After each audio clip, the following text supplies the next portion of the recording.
13 વર્ષથી કોમામાં રહેલ હરીશ રાણા નામની વ્યક્તિને સુપ્રીમ કોર્ટે ઈચ્છા મૃત્યુની મંજૂરી આપી દીધી છે।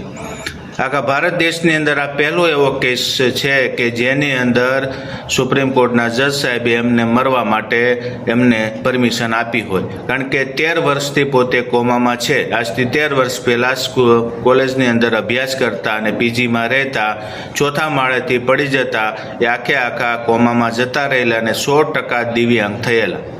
એટલા વર્ષો સુધી એમના માતા પિતાએ એમની સેવા કરી, પણ છતાં એમની તબિયતમાં કોઈ સુધારો ન થયો।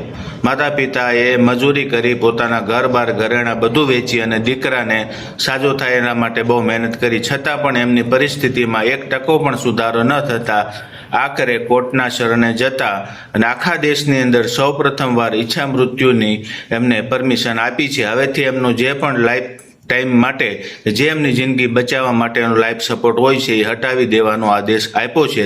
હવે એમને ઈચ્છા મૃત્યુ મળશે અને માતા પિતા એમનો અગ્નિ સંસ્કાર કરી શકશે।